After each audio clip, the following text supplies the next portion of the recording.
We're starting to think that someone switched coffee brands over at Riot because they have gone into overdrive.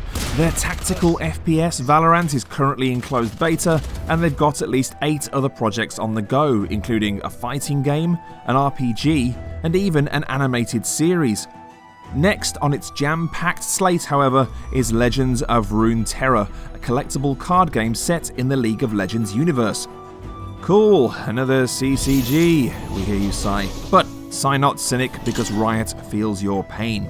Being punished for bad hands, booster packs, huge gulfs between spendthrifts and free-to-players? Not on their watch. Here's what makes Legends of Runeterra like no other CCG you've played. The most fundamental change to the CCG dynamic lies at the heart of Legends of Runeterra's combat. Each game opens with one player randomly assigned the attacker role, with the other as defender. Attackers get a play order token, which means that they have priority, but, and this is the big difference, the defender can then immediately attempt to counter whatever the attacker has thrown at them, and vice versa. It's only when both players pass their turns or run out of mana that the round is considered complete, and the attacker and defender switch roles. Naturally, there are exceptions to this dynamic ebb and flow. For example, spells come in 3 speed types: slow, fast, and burst. The latter can be deployed with immediate effect without ending your turn, enabling you to effectively perform 2 actions in one. If that sounds a little daunting, the Oracle's Eye is here to save you from playing 4D chess. This handy feature effectively gives you a glimpse into the future, showing you the state of the board after a sequence has played out and removing any guesswork from the equation. Legends of Runeterra is an altogether pacier and more aggressive CCG than you might be used to.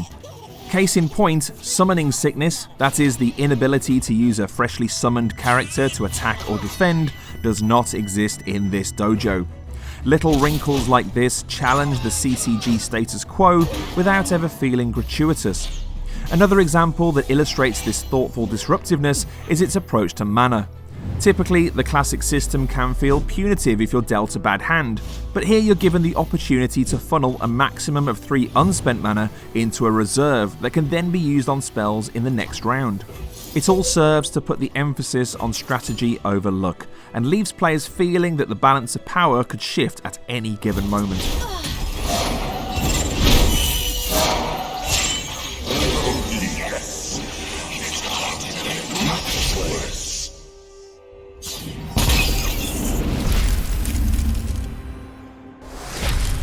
As a League of Legends offshoot, Runeterra has a deep reservoir of characters to draw from. So far, 24 champions have made the cut. That's 4 in each of the game's 6 regions, and Riot has cleverly adapted their skills in the MOBA domain to operate suitably, yet authentically, in the CCG realm. Champions are more powerful than a standard follower, but they're certainly not invulnerable, and you can guarantee that once they're in play, your opponent is going to focus their efforts on taking them out as quickly as possible. However, they are also able to level up, sometimes more than once, if certain conditions are met, which grants them game-changing abilities. For example, Lux in her standard form can summon barriers to nullify damage against the chosen ally in play. But once your rival spends 6 or more mana on spells, she will level up and trigger her iconic Final Spark, which deals 4 damage at 0 mana cost.